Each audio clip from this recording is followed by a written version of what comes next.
देखिए फ्रेंड्स, आज हमने घर में बनाई है सर्दियों में गर्मी देने वाली मिठाई। बहुत ही हेल्दी और शरीर को गर्मी देने वाली बर्फ़ी है। इसे आप एक बार बनाएंगे तो बार बार बना के खाएंगे।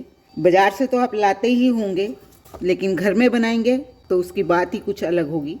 ये देखिए कितनी अच्छी सॉफ्ट सी बर्फ़ी बनी है हमारी, जबकि हमने इसे घी में भूना है, फिर भी हमारी बर्फ़ी बहुत सॉफ्ट बनी है।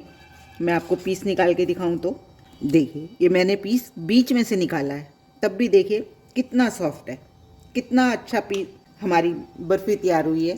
तो चलिए देखते हैं हमने इस बर्फ़ी को कैसे और किन किन चीज़ों से बनाना शुरू करते हैं।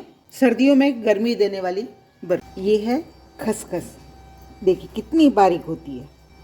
ये आपको किसी भी स्टोर पे कहीं भी मिल जाएगी और बहुत हेल्दी होती है, बहुत गर्म होती है। आज हम इसी से गरम तासीर वाली बर्फ़ी बनाएंगे, जो सर्दियों में खाने में बहुत हेल्दी होती है और टेस्टी भी होती है। ताकतवर तो है ही हेल्दी के साथ साथ, पर इसके लिए आपको वीडियो पूरा देखना पड़ेगा, तभी आप बना पाएंगे। और ये मेरी गारंटी है कि मुझसे भी अच्छी बनाएंगे।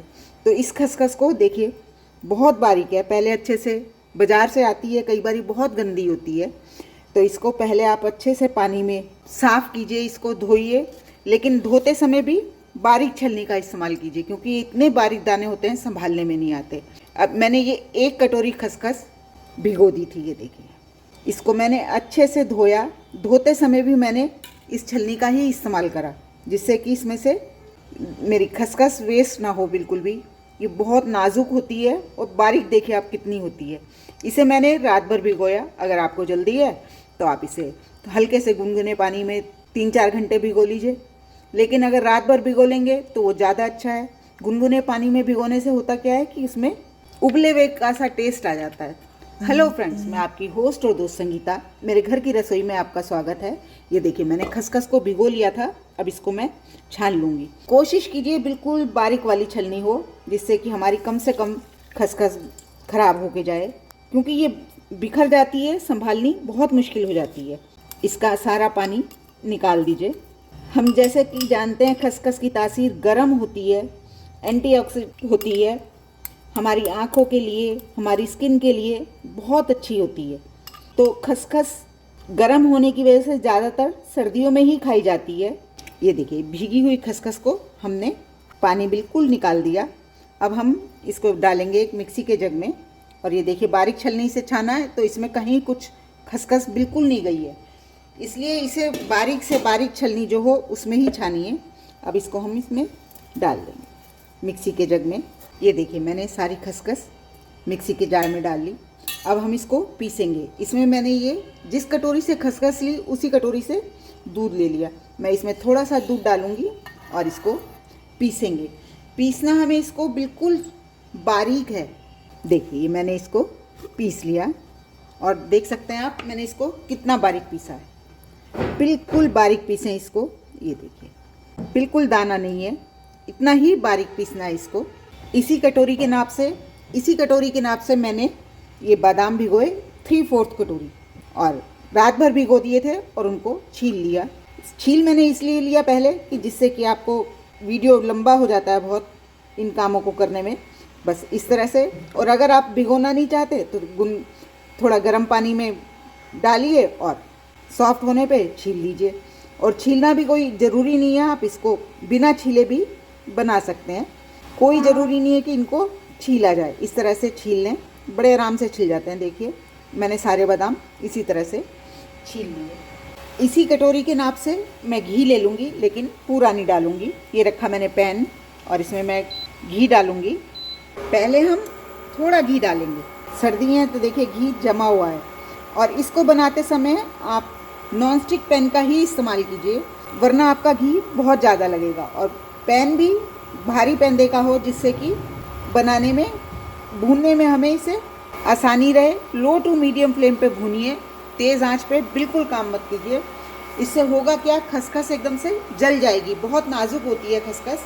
और इसमें मैं डाल दूँगी ये जो हमने खसखस का पेस्ट बनाया, इसको डाल देंगे। ध्यान रखिए बिल्कुल लो फ्लेम पे काम कीजिए और इसको लगातार चलाते हुए भूनिए। अगर आप स्टील की कढ़ाई में या सिल्वर की जो भी आपकी कढ़ाई है उसमें बना रहे हैं तो आपका घी थोड़ा सा ज़्यादा लगेगा। नॉन स्टिक में बनाने का फ़ायदा ये होता है कि घी बहुत कम लगता है। इसको हम अच्छे से भून लेंगे। मिक्सी के जग में लगा रह गया उसको भी मैं सारा निकाल लेती हूँ, जिससे कि हमारी चीज़ें वेस्ट ना हो कुछ भी। बस इसको हल्की आंच पे लगातार चलाते हुए भूनेंगे। देखिए हमारी खसखस ये सारा घी अब्जॉर्ब कर लिया।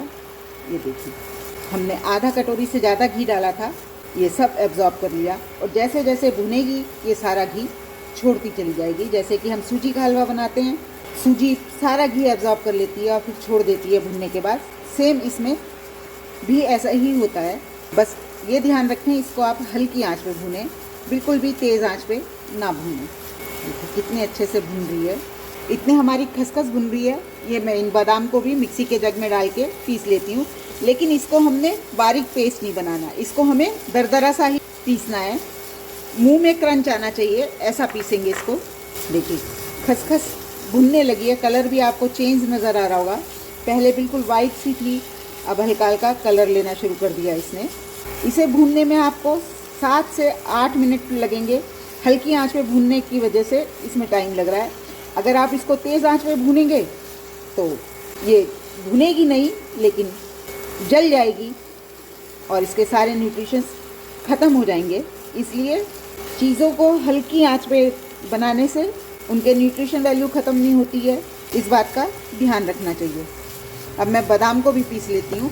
देखिए खसखस भुनी है तो कैसे दानेदार हो गई, इसीलिए इसका हमने बारीक पेस्ट बनाया था। जैसे दाने थे इसके भुनने के साथ साथ वैसे ही दाने बनते जा रहे हैं, इसीलिए बारीक पेस्ट बनाया जाता है, जिससे कि भुनने के बाद ये अपनी असली फॉर्म में आ जाए अच्छे से। और ये देखिए भुनने भी लगी है और थोड़ा सा इसका हम कलर ब्राउन करेंगे। बाज़ार में जो मिलती है उसमें क्या होता है, हलवाई लोग भूनते ज़्यादा नहीं है लेकिन कलर डालते हैं। हम भी ज़्यादा भूनेंगे नहीं, लेकिन वैसा कलर नहीं आएगा हमारा जैसा बाज़ार का होता है, क्योंकि हमने देखिए हमारी खसखस भुनने लगी मतलब भुन गई। लेकिन हम अब इसमें थोड़ी सी कसर रखेंगे, बिल्कुल परफेक्ट नहीं भुनेंगे, क्योंकि अभी हमने इसमें बादाम डाल के भूनने हैं।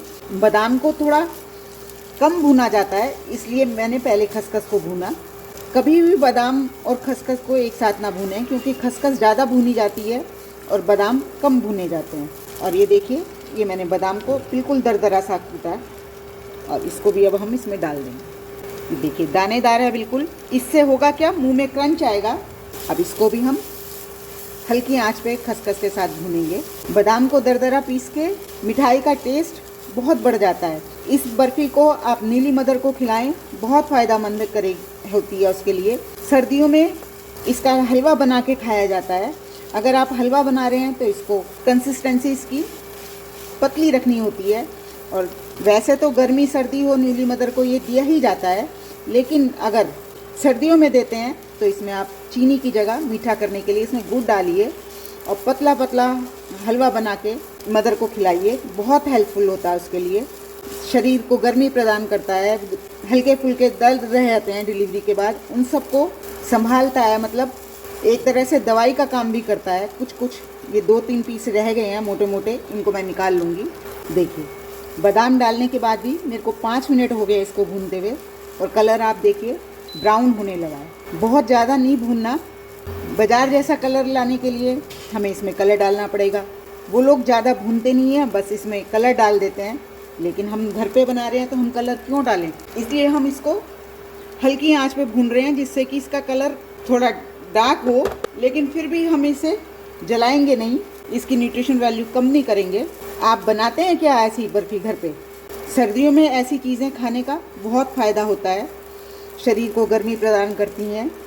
और टेस्ट भी, गाजर का हलवा रोज़ बनाते हैं तो बोर हो जाते हैं खाते खाते। और सर्दियों में खाना बनाना दोनों अच्छे लगते हैं, मीठा खाना भी अच्छा लगता है। बातें करते रहेंगे और अपने भूनते रहेंगे इसको हल्की आंच पे। देखिए कलर काफ़ी ब्राउन हो गया है, लेकिन अभी हमें इसका कलर और डार्क करना है थोड़ा सा, इसीलिए हल्की आंच पे भून रही हूँ मैं इसको। देखिए बादाम डाल के भूनते हुए मेरे को 10 मिनट हो गए, लेकिन फ्लेम मेरी बिल्कुल हल्की है। बस यही इसकी खासियत है। मेहनत जो कहें कि इसको आप हल्की आंच पे बनाएंगे तो आपकी बढ़िया भुनेगी, जलेगी नहीं, इसकी न्यूट्रिशन वैल्यू कम नहीं होगी। बस देखिए, और कैसे फूली फूली हो गई, ये देखिए, बिल्कुल खिले खिले हो गए, ये देखिए। इस स्टेज पे मैं इसमें डालूँगी दूध। 3/4 कटोरी मैंने उबाल पीसते में डाला था खसखस, और 3/4 कटोरी में अब डाल दूँगी। इसमें मैंने लगभग 1 से सवा कप कटोरी दूध डाला है, पीसते हुए डाला, और 3/4 कटोरी या कप जो भी कहें, जिससे भी आप नाप ले रहे हैं, मैंने अब डाला। ये दूध भी देखिए एब्जॉर्ब कर लिया सारा। अब इसमें हम डालेंगे चीनी इसी कटोरी के नाप से मैं पूरी कटोरी डालूंगी, क्योंकि हमने 1 कटोरी खसखस ली इसी नाप से, और 3/4 कटोरी बादाम लिए, और फिर हमने इसमें घी भी डाला आधी कटोरी से ज़्यादा, तो इसलिए चीनी इसमें थोड़ी सी ज़्यादा डलेगी। लेकिन मैं चीनी भी थोड़ी कम ही डालूंगी, मैं ये पूरी नहीं डालूंगी, क्योंकि मेरे को थोड़ा मीठा कम पसंद है। हमारे घर में मिठाई में मीठा कम खाते हैं। बाज़ार की तो जैसी होती है कोई बात नहीं, लेकिन जब घर में बनाते हैं मिठाई में मैं मीठा थोड़ा कम डालती हूँ, जिससे कि, और आपको मीठा ज़्यादा पसंद है, आप मीठा ज़्यादा डाल सकते हैं। जैसे जैसे चीनी घुलेगी ये पतला होता जाएगा। मैं आपके साथ इतने वीडियो शेयर करती हूँ, आप मुझे ये नहीं बताते कि आप कहाँ से देख रहे हैं, और आपको मेरा कौन सा वीडियो ज़्यादा पसंद आया, आपने कौन सा ट्राई करा। अगर आप फीडबैक देते हैं ना कि आपका ट्राई किया आपने और आपका बहुत अच्छा बना, तो बहुत खुशी मिलती है कि मेरी मेहनत सफल हुई। मैंने आपको बना के बताया तो आपने ट्राई किया, और उससे आपकी चीज़ बहुत अच्छी बनी। इसको आप एक बार सर्दियों में ज़रूर ट्राई कीजिए। देखिए हमारी चीनी भी घुल गई अच्छे से। अब इसको हम बिल्कुल जमाने की कंसिस्टेंसी में लेके आएंगे, और घी भी देखिए अब छोड़ना शुरू कर दिया। ये देखिए आपको नज़र आ रहा होगा। वैसे मेरी कोशिश ये रहती है कि मैं घी बहुत ज़्यादा ना डालूं, बहता रहे उसमें से, मिठाई हो चाहे कुछ हो, बेशक हम बाद में उतार लें उसको, लेकिन क्यों करें, थोड़ी सी मेहनत है। आप हल्की आंच पे करिए, लगातार चलाते रहिए, तो आपकी घी बर्तनों में ख़राब नहीं जाएगा, बहेगा नहीं। खसखस और बादाम दोनों ही बहुत एंटीऑक्सीडेंट होते हैं, हमारी इम्यूनिटी को बूस्ट करते हैं। सर्दियों में हमें ड्राई फ्रूट खाने चाहिए, ये नहीं कि भर भर के खाएं, लेकिन खाते रहना चाहिए थोड़े थोड़े। जिसमें मूंगफली भी आती है उसको भी हमें ज़रूर खाना चाहिए। ये देखिए सारा घी मिठाई छोड़ रही है हमारा, और आपको हल्की हल्की आवाज़ आ रही होगी। इसमें थोड़ा सा चीनी का मॉइस्चर बाकी है, वो भी ख़त्म हो जाएगा भूनने से। और इस स्टेज पे मैं डाल दूँगी ये जो हमने केसर का दूध बना के रखा था मैं ये डाल दूँगी। इससे हमारी बर्फ़ी को कलर अच्छा मिलेगा। गर्मी तो पूरी मिलेगी ही, केसर भी पूरा गर्म होता है, और कलर भी हमारी मिठाई का अच्छा हो जाएगा। देखिए केसर डालते ही खुशबू और कलर दोनों इनहेंस हो गए। इसको भी हम अच्छे से भूनेंगे, क्योंकि ये दूध डाला है हमने, ये भी सुखाना है। मैं सारा देखिए घी बिल्कुल छोड़ने लगी है हमारी मिठाई, पैन भी बिल्कुल छोड़ रही है। बस जमाने की कंसिस्टेंसी कैसी होती है ये मैं अक्सर आपको बताती रहती हूँ, लेकिन फिर भी आज दोबारा से बताऊँगी, जिससे कि आप कोई गलती ना कर पाएँ। इसीलिए मैं कहती हूँ कि वीडियो को पूरा देखिए। हम सब चीज़ें घर में बनाते हैं, सब एक्सपर्ट हैं हम, लेकिन क्या होता है सबका ढंग अब थोड़ा अलग होता है। किसी में कोई क्वालिटी होती है, किसी में कोई क्वालिटी होती है। जानने की वजह से हम सोचते हैं बस अब इसको तो आगे से ऐसा करना है, लेकिन जिसने वीडियो बनाया, चाहे आप बनाए या मैं बनाऊं, हम कुछ ना कुछ तो उसमें करते ही हैं ना स्पेशल, जिससे कि वो अच्छी बने। अब देखिए इसको बनाते हुए मेरे को काफ़ी टाइम लग गया। 10 मिनट पहले मैंने खसखस को भूना बहुत हल्की आंच पे, उसके बाद बादाम डाल के 10 मिनट फिर भूना। तो आप देखिए टाइम टेकिंग तो है ही। आप इसे तेज़ आंच पे फटाफट भी कर सकते हैं, लेकिन चीज़ का टेस्ट भी आए, उसकी न्यूट्रिशन वैल्यू ख़त्म ना हो, इस बात का भी तो हमें ध्यान रखना है ना। हम ही बना रहे हैं, हम ही खा रहे हैं, तो हम क्यों उसकी वैल्यू ख़राब करें। इसलिए वीडियो को पूरा देखें, और जो टिप्स और ट्रिक्स बता रही जाती हैं, जो मैं आपको बता रही हूँ, उनको फॉलो करें। देखिए कितना बढ़िया सा हमारा डो बनता जा रहा है, आप देख रहे हैं। कोई कह सकता है ये खसखस है, बादाम तो फिर भी दिख रहे हैं, मैंने दरदरे से पीसे हैं, क्रंच आए मुँह में, लेकिन खसखस को कोई नहीं कह सकता। बिल्कुल ऐसा लग रहा है जैसे हमने सूजी का हलवा बना लिया। जो खाएगा वही बताएगा कि ये खसखस है। इसका टेस्ट मैंने बिल्कुल भी ख़राब होने नहीं दिया। इसकी प्रॉपर्टीज़ मैंने बिल्कुल ख़त्म नहीं होने दी, थोड़ी सी मेहनत करी। अब इसमें मैं डालूँगी इलायची पाउडर और इसको भी मिला लेंगे। देखिए बिल्कुल अब घूमने लगा है, डो की फॉर्म में आने लगा है, लेकिन अभी इसकी कंसिस्टेंसी ठीक नहीं आई। देखिए जमाने के लिए जब हम हाथ पे लें और ये गोल अच्छे से बन जाए, देखिए अभी नहीं बन रहा, हाथ पे चिपक रहा है, इसका मतलब अभी हमें भूनना है। ये देखिए हमारी बर्फ़ी बिल्कुल तैयार है। पैन आप देख रहे हैं बिल्कुल छोड़ रही है, कहीं से नहीं चिपक रही, बिल्कुल भी डो की फॉर्म में आ गई है। अब जिस भी बर्तन में, प्लेट में, थाली में, टिन में, जिसमें भी आप जमाना चाहें इसको जमाएं। वैसे तो इसमें हमने घी डाला है, वो चिपकेगी नहीं, लेकिन फिर भी क्यों हम रिस्क लें, इसलिए ट्रे को, प्लेट को, जिसमें भी आप जमा रहे हैं उसे ग्रीस कर लें। और इस मिठाई की शेल्फ लाइफ भी बहुत है, इसे आप रूम टेम्परेचर पे रख के 15 दिन तक खा सकते हैं, और फ्रिज में रखेंगे फिर तो 2 महीने तक खाइए। लेकिन घी की चीज़ है, फ्रिज में रख के ज़्यादा टाइट हो जाती है, इसलिए थोड़ी थोड़ी बनाएं और खाएं। ज़्यादा लंबे समय तक क्यों रखनी, और न्यूली मदर के लिए तो ये वरदान है, उसे ज़रूर खिलाएं। चलिए अब इसको हम जमा लेते हैं। ये मैंने ट्रे में घी डाल लिया और इसको ग्रीस कर दिया अच्छे से। अब हम इसमें अपनी बर्फ़ी को जमाएंगे। ग्रीस करने का फ़ायदा ये होता है कि हमारी मिठाई अच्छे से निकल आती है। ये देखिए मिठाई ने भी, देखिए आप देख सकते हैं, पैन देखिए कितना चिकना हो रहा है, सारा घी छोड़ दिया। अब इसको एक सार कर लीजिए। मुझे थोड़े मोटे मोटे पीस चाहिए, इसलिए मैं इसको थोड़ी जगह में ही जमा रही हूँ। पतले पतले पीस चाहिए तो आप इसको फैला दीजिए पूरी ट्रे में, और इसको सेट होने के लिए रूम टेम्परेचर पे ओवरनाइट छोड़ें, या सुबह बना रहे हैं शाम तक छोड़ें और फिर इसको काटें। फ्रिज में रख के ना काटें, मैं आपको बार बार कह रही हूँ।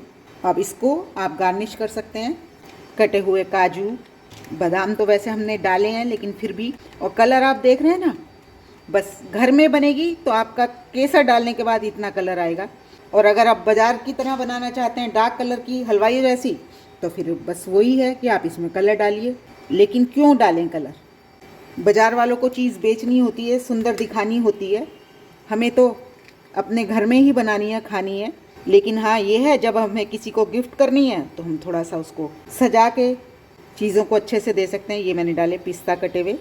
होप आपको मेरी ये रेसिपी पसंद आई होगी। रेसिपी पसंद आई तो प्लीज़ मेरे चैनल को लाइक करें, सब्सक्राइब करें और शेयर भी ज़रूर करें, और कमेंट्स में मुझे बताएं कि आप इस तरह से बनाते हैं। अगर किसी दूसरे ढंग से बनाते हैं तो वो मुझसे ज़रूर शेयर करें, मैं ट्राई करूँगी इसको। और अगर आप चाहते हैं कि मैं किसी आपकी पसंद की कोई वीडियो बनाऊँ तो आप मुझे वो भी बता सकते हैं, मैं ज़रूर शेयर करूँगी आपके साथ आपकी वीडियो जो आप डिमांड करेंगे। लेकिन आप मुझे इतना तो दीजिए ना, तभी तो मैं आपके साथ आगे बढ़ूँगी। हम सब लोग एक दूसरे के लिए करेंगे तभी हम लोग आगे बढ़ेंगे। एक दूसरे के लिए सोचते रहेंगे कि ये मुझसे आगे ना निकल जाए तो उससे हमारा काम नहीं बनेगा। चलिए अब इसे सेट होने रख देते हैं, काटेंगे तब मिलेंगे। मैं इसके पीस दिखाऊं आपको तो कितने अच्छे निकले हैं, ये देखिए। इसी तरह से मैं सारे पीस निकाल लेती हूँ, कितने साफ पीस निकले हैं। वो पीस तो मैंने आपको बीच में से निकाल के दिखाया था, तब भी देखिए कितना साफ निकला था। कितनी बढ़िया हमारी बर्फ़ी तैयार हुई है। पीसीज आप अपनी पसंद से छोटे बड़े जैसे काटना चाहें वैसे काट सकते हैं। वैसे तो इसका छोटा पीस काटेंगे और दूध के साथ रोज़ एक खाएं, बहुत फ़ायदा करेगी, इम्यूनिटी को बूस्ट करती है।